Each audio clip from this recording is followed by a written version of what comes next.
Hello everyone. SEO, e commerce, Pakistan की growth 2020 के अंदर हमें क्या करना है। गूगल हमारी वेबसाइट्स को क्यों रैंक नहीं करता, हमारी वेबसाइट्स गूगल में क्यों नज़र नहीं आती, क्यों हमारी वेबसाइट्स के ऊपर ऑर्गेनिक विजिटर्स नहीं आते। दुनिया के अंदर इस वक्त 1 बिलियन वेबसाइट्स हैं और सिर्फ 9% वेबसाइट्स के ऊपर लोग आ पाते हैं। 91% वेबसाइट के ऊपर लोग नहीं आ पाते। सो हम आज उन तमाम बेसिक रीजंस को अंडरस्टैंड करेंगे जिनकी वजह से गूगल हमारी वेबसाइट्स को रैंक नहीं करता, जिसमें से और मैं आपको मिसाल के साथ समझाऊंगा ताकि ये आपके डीप कॉन्शियसनेस के अंदर चली जाए और आप उसके मुताबिक अपनी वेबसाइट्स को बिल्ड कर सको, डेवलप कर सको, ताकि ऑर्गेनिक विजिटर्स गूगल से आपकी वेबसाइट के ऊपर आ सकें, जिससे आपकी बिजनेस और आपकी वेबसाइट्स की और आपकी ग्रोथ हो सके। तो पहली रीज़न ये है जिसे हम लोग टेक्निकल लैंग्वेज के अंदर बोलते हैं कि एनी वेबसाइट जिसके कोई बैकलिंक्स ना हो वो रैंक नहीं करती। अब अमूमी तौर के ऊपर बेशुमार लोग पूछते हैं जी ये बैकलिंक्स क्या हैं, ये क्या होते हैं, हमें क्या करना है। तो जनाब बैकलिंक्स क्या होते हैं मैं आपको ये आसान ज़बान के अंदर समझाना चाहूँगा। ये आप समझ लो कि आप एक पॉलिटिशियन हो, आप एक दुकानदार हो, तो आप कितने पॉपुलर हो। किसी भी शॉप को, किसी भी पॉलिटिशियंस को लोग क्यों वोट देते हैं, कोई पॉलिटिशियन क्यों ज़्यादा पॉपुलर होता है। तो आप ये देखिए कि बहुत सारे लोग जो पॉलिटिशियंस आज पॉपुलर हैं, आज से 10 साल पहले, 20 साल पहले उन्होंने ऐसा क्या किया जिसकी वजह से आज वो पॉपुलर है। तो ये एक ऑर्गेनिक मेथड है। उन्होंने अपने मीडिया के अंदर, उन्होंने ऐसे हलकों के अंदर अपना असर रसूख बढ़ाया, अपने कॉन्टैक्ट्स पैदा किए, जिन कॉन्टैक्ट्स ने आगे बढ़ के उनको पॉपुलर किया। एग्जैक्टली वैसे ही जब कोई वेबसाइट डेवलप होती है, उसकी पूरी दुनिया के अंदर उसके हमें फुटप्रिंट्स क्रिएट करने होते हैं, उसके कॉन्टैक्ट्स हमें बिल्ड करने होते हैं। ट्रेडिशनल मार्केटिंग स्ट्रैटेजी के अंदर हम लोग क्या करते थे कि हम लोग शॉप खोलने के बाद पूरे शहर के अंदर उसकी मार्केटिंग करते थे, होल्डिंग बोर्ड्स लगाते थे, टीवी कमर्शियल्स लाते थे, रेडियो के ऊपर उसकी ऐड देते थे। तो जब हम लोग मुख्तलिफ शहर की जगहों के ऊपर बड़े बड़े उसके मार्केटिंग के बोर्ड्स लगाएंगे, तो ये आप समझ लो उस शॉप के बैकलिंक्स हैं। आप किसी एक सड़क के ऊपर कोई बोर्ड लगाए, उस वहाँ से कुछ जो ट्रैफिक गुजर रही है, उस ट्रैफिक में से किसी का उस बोर्ड के ऊपर निगाह पड़ी, नज़र पड़ी और उसको वो चीज़ रिक्वायर्ड है, तो वो आप समझ लो बैकलिंक्स है। वो शख्स सीधा वहाँ से घूमेगा, उस दिन या बाद में उस शॉप के ऊपर जाएगा और उससे बिजनेस जनरेट होगा। That's a simple strategy. Websites के बैकलिंक्स भी ऐसे ही हैं। दुनिया के अंदर जिस तरह मैंने आपसे अर्ज किया 1 बिलियन वेबसाइट्स हैं और हर वेबसाइट की एक सर्टेन ट्रैफिक है। जिस तरह हर रोड से ट्रैफिक गुजरती है, आपने उस पूरी ट्रैफिक में से चंद लोगों को मुतवज्जो करना है अपने बिजनेस के ऊपर। और वो आप कैसे करोगे? वहाँ पर आप अपना लिंक क्रिएट करोगे, आप उस जगह पर जाओगे, कोई वैल्यू क्रिएट करोगे, किसी को हेल्प करोगे, तब लोग आपकी तरफ आना शुरू होंगे, आपके बिजनेस की तरफ आना शुरू होंगे। और इसको हम लोग बोलते हैं वेबसाइट का बैकलिंक क्रिएट करना। तो हर वो शॉप या हर वो पॉलिटिशियन जिसके जितने ज़्यादा उसके डीप लिंक्स होते जाएंगे सोसाइटी के अंदर, मार्केट के अंदर, उसकी शॉप के ऊपर या उस पॉलिटिशियन की जो है उसकी आप समझ लो कि स्ट्रेंथ बढ़ती जाएगी, उसकी ग्रोथ होती जाएगी। दूसरी चीज़ जो हम लोगों को अंडरस्टैंड करनी है, मैं पॉलिटिशियन की एग्जांपल और शॉपकीपर की एग्जांपल साथ लेकर चलूँगा ताकि आपको समझने में आसानी हो। दूसरी इंपॉर्टेंट बात यह है कि आपकी वेबसाइट पे जो कंटेंट लिखा है वो कोई वैल्यू क्रिएट नहीं कर रहा उस विजिटर के लिए जो वहाँ पर जाता है। मिसाल के तौर पर आपने बहुत सी ऐड अपने शहर के अंदर लगा दी, आपने एक शॉप बनाई और उसकी पूरे शहर के अंदर उसकी एडवर्टाइजमेंट कर दी।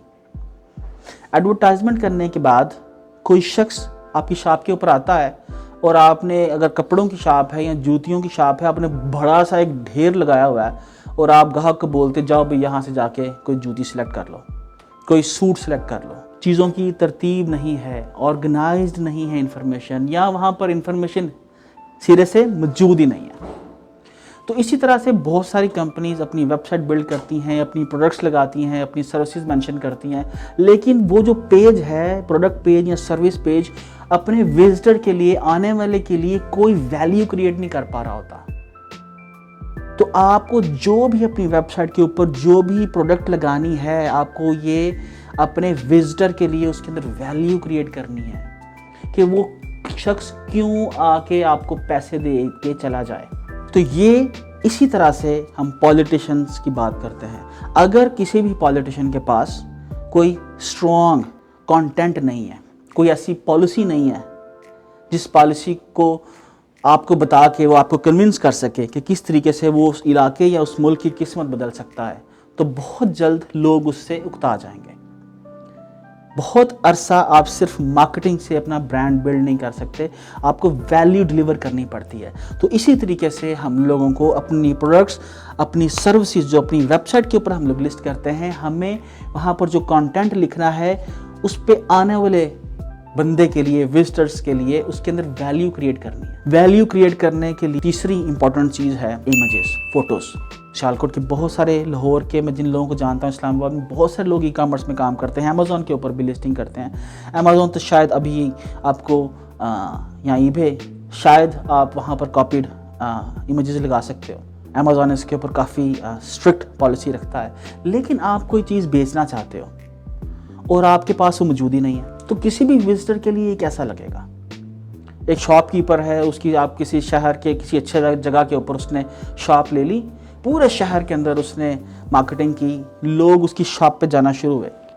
जैसे ही उसके पास कोई इंक्वायरी आती, कोई कस्टमर आता, कस्टमर पूछता जी ये मैंने आपकी ऐड लगी देखी इस प्रोडक्ट की, इस सर्विस की, मुझे ये चाहिए। वो कहते हैं आप यहाँ पर सीट पे बैठिए, मैं लेके आता हूँ। वो साथ ही दूसरी शॉप के ऊपर जाता है कि जी ज़रा मुझे प्रोडक्ट दे दीजिए, मैंने अपने ग्राहक को दिखानी है। क्या इम्पैक्ट जनरेट होगा उस शख्स के ऊपर जो आपकी शॉप के ऊपर वो आपकी मार्केटिंग कैंपेन से मुतासर हो के आया। ये एग्जैक्टली वैसे ही है जैसे आप अपनी वेबसाइट की मार्केटिंग करते हो, उसकी एसईओ करते हो, उसकी गूगल एड्स चलाते हो, और जब वो आपकी वेबसाइट के ऊपर आता है तो आपने इमेजेस कॉपी किए होते हैं। आपका क्या ख्याल है कि जो विजिटर जो वेबसाइट किसी स्पेसिफिक कीवर्ड से आपकी शॉप के ऊपर किसी भी वजह से मुतासिर होकर आ रहा है, उसको मार्केट की इन्फॉर्मेशन नहीं है, उसने आपको पैसे देने हैं। और कस्टमर मार्केट हमेशा इंटेलिजेंट बिहेव करती है। उसको पैसे खर्चने वाले को एग्जैक्टली मालूम होता है कि वो जहाँ पर पैसे खर्च कर रहा है उसको क्या वो वैल्यू डिलीवर हो रही है नहीं हो रही। तो जनाब, तीसरे पॉइंट से हम लोगों ने ये समझा कि ऐसी हर वो वेबसाइट जो क्वालिटी इमेजेस अपनी वेबसाइट के ऊपर नहीं लगाएगी, वहाँ वो कभी भी रैंक नहीं होगी। चौथी बात, अगर जिस तरह मैंने पहले अर्ज़ किया कि कोई साहब शख्स आपकी वेबसाइट के ऊपर आता है और आपने अपनी शॉप के अंदर सारी चीज़ें एक तरतीब में रैक में लगाने की बजाय, उनकी कैटेगराइजेशंस करने की बजाय आपने एक ढेर बना रखा है। अगर हम लोग जनरल स्टोर की बात करें, आप किसी ग्रॉसरी स्टोर में जाते हो तो दालें एक साइड के ऊपर हैं, शहद की कैटेगरी एक साइड के ऊपर है जहाँ पर दुनिया भर के शहद लगे हैं, मसाला जात की एक कैटेगरी है, टूथपेस्ट की एक कैटेगरी है, लोशंस की एक कैटेगरी है, तो बच्चों के खिलौनों की एक कैटेगरी है। तो जिसने जहाँ पर जाना है उस कैटेगरी में जाता है और जाके शॉपिंग कर लेता है। लेकिन अगर हमने उस सब को इमेजिन करो, आप ढेर लगाया पड़ा हो, कोई चीज़ मालूम ना हो कि कौन सी चीज़ किस जगह पर इस पूरे स्टोर की किस नुक्कड़ के अंदर पड़ी है, तो क्या लोग आपके स्टोर पे आना चाहेंगे या आप जाना चाहोगे? डेफिनेटली आप भी नहीं जाना चाहोगे। लेकिन ऑन द अदर वे, हम लोग अपनी वेबसाइट के ऊपर एग्जैक्टली ऐसा ही बिहेवियर रखते हैं। हमारी कैटेगरीज ऑर्गेनाइज नहीं होती, उसके अंदर इंफॉर्मेशन ऑर्गेनाइज नहीं होती, प्रोडक्ट्स ऑर्गेनाइज नहीं होती, प्रोडक्ट्स की लेबलिंग, नेमिंग ऑर्गेनाइज नहीं होती।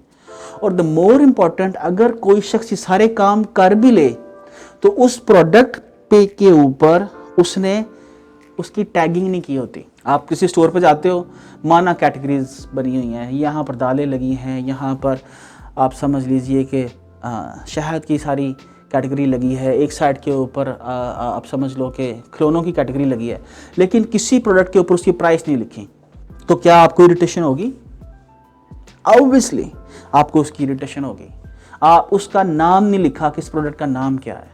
एग्जैक्टली अगर कोई शख्स आपकी वेबसाइट के ऊपर आता है और वहाँ पर आपने उसके मेटा टैग्स नहीं लगाए, टाइटल नहीं लिखा, उसकी H1, उसकी हेडिंग, उसके प्रोडक्ट का नाम क्या है, ये डिस्क्राइब नहीं किया, तो किसको कैसे पता चलेगा कि ये जो प्रोडक्ट वो लेने जा रहा है ये क्या है, किस लिए ली जाए, इसका क्या बेनिफिट है। तो गूगल को जब हम लोग ये नहीं बताते तो गूगल फिर हमारी वेबसाइट को सीरियसली नहीं लेता। तो जनाब ये एक फैक्टर आपको ज़हन में रखना है कि आपको अपनी वेबसाइट की कैटेगराइजेशन जो है बहुत केयरफुली करनी है, और मेटा टाइटल्स, मेटा कीवर्ड्स और मेटा डिस्क्रिप्शन आपको केयरफुली लिखनी है accordingly, not by your choice, accordingly customers perspective. आपको ये देखना है, कस्टमर को बताना है कि आप जो भी चीज़ बेच रहे हो उससे कस्टमर को क्या फ़ायदा है। तो जनाब अगर आप इस चीज़ का ख्याल नहीं रखेंगे, मेटा टाइटल्स का, कीवर्ड्स का, डिस्क्रिप्शन का, तो आप बिल्कुल क्वालिफाई नहीं करते थे गूगल आपकी वेबसाइट के ऊपर जो है उसको क्रॉल करे या वहाँ पर विजिटर्स जो है उनको भेजे। उसके बाद इम्पॉर्टेंट बात, और ये बहुत इम्पॉर्टेंट फैक्टर है, मिसाल के तौर पे मुझे आप ये बताइए कि क्या आप किसी ऐसे पॉलिटिशियन को वोट देना चाहोगे या फॉलो करना चाहोगे जिसकी जो सिक्योरिटी रिस्क है मुल्क के लिए या आपके लिए? तो answer will be definitely no. या आप किसी ऐसी कंपनी के साथ डील करना चाहोगे जिसकी सिक्योरिटी कंसर्न हो आपको कि ये किसी भी वक्त पाकिस्तान छोड़ सकती है, या इसके पास फंड्स नहीं है, या ये आपसे एग्रीमेंट करने के बाद प्रोडक्ट डिलीवर नहीं कर पाएगी, या आप वहाँ पर जाते हो अपना क्रेडिट कार्ड देते हो तो आपका क्रेडिट कार्ड चोरी होने का ख़तरा है, डेफिनेटली आप कभी भी वहाँ पर शॉपिंग करने नहीं जाओगे। तो हम ऐसा तसव्वुर क्यों कर लेते हैं कि हम लोग अपनी वेबसाइट नॉन सिक्योर रखेंगे और लोग फिर भी आएंगे और धड़ाधड़ हमारा क्रेडिट कार्ड अपना हमारी वेबसाइट के ऊपर डाली जाएंगे और हमसे शॉपिंग करना पसंद करेंगे। बहुत सारे लोग मैं देखता हूं उनकी वेबसाइट HTTPS पर नहीं होती, सिक्योर नहीं होती, लेकिन वो दावा करते हैं जी हम लोग बहुत बड़ा ई-कॉमर्स स्टोर चला रहे हैं।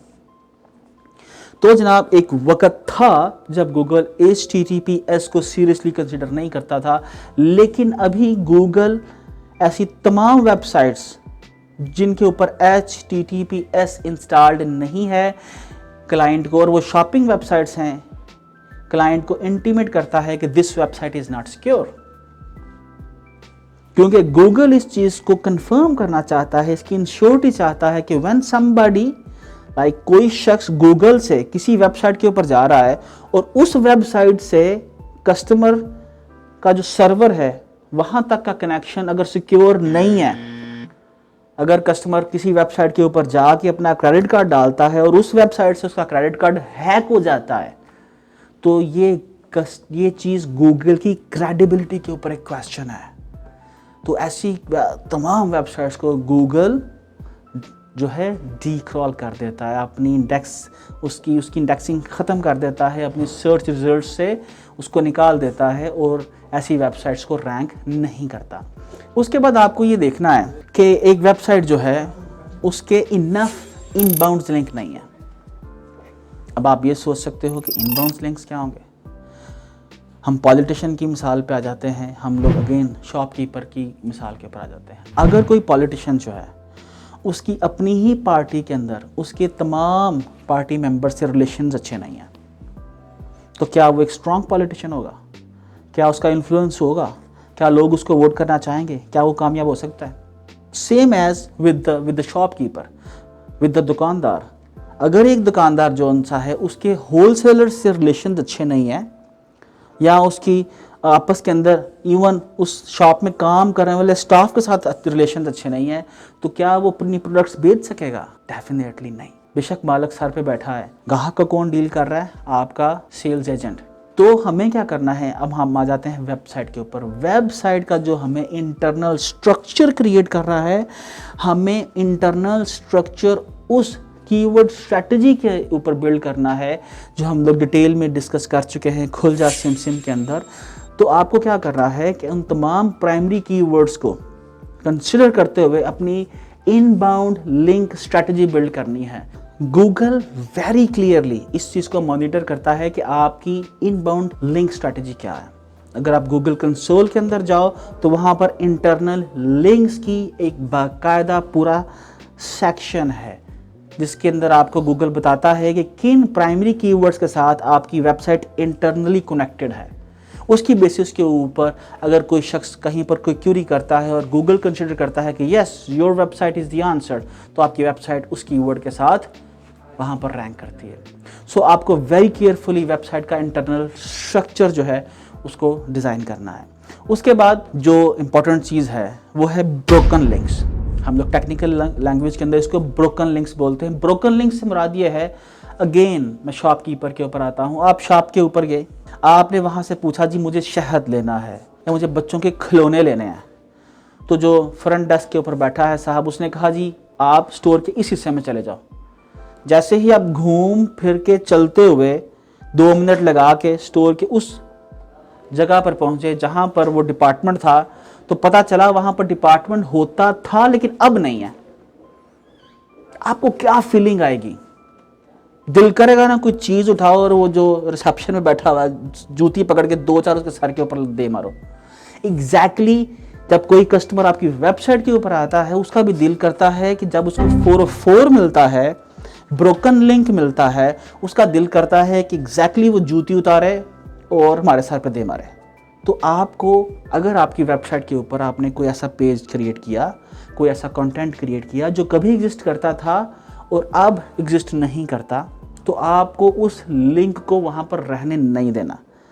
अगर आपकी शॉप है, वहाँ पर डिपार्टमेंट था टॉयज़ का, अब नहीं है, तो आपको इंफॉर्मेशन डेस्क में ही बता देना है कि भाई अभी आप इस शॉप के अंदर टॉयज़ का सेक्शन ख़त्म हो चुका है, हम टॉयज़ नहीं बेचते, सो ये इनएक्टिव है, ताकि कस्टमर्स का टाइम वेस्ट ना हो, ताकि गूगल आपकी वेबसाइट पे ट्रैफिक ना भेजे जो इन्फॉर्मेशन आपकी वेबसाइट के ऊपर नहीं पड़ी हुई।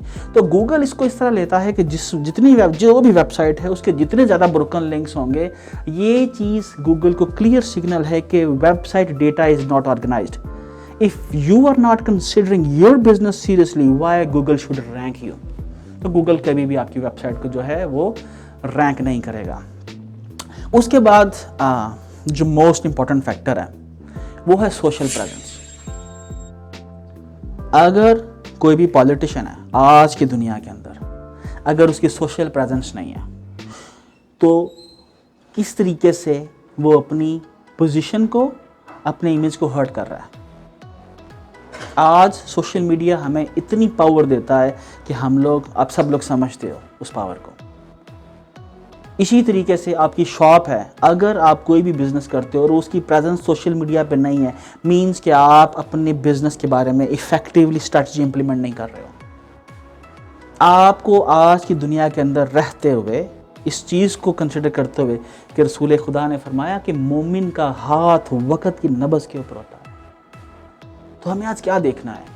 आपने वेबसाइट बना दी और उसके बाद वहाँ पर बैठे इंतज़ार कर रहे हो। Don't waste your time. Don't sit in your shop. Go out. Create your social existence.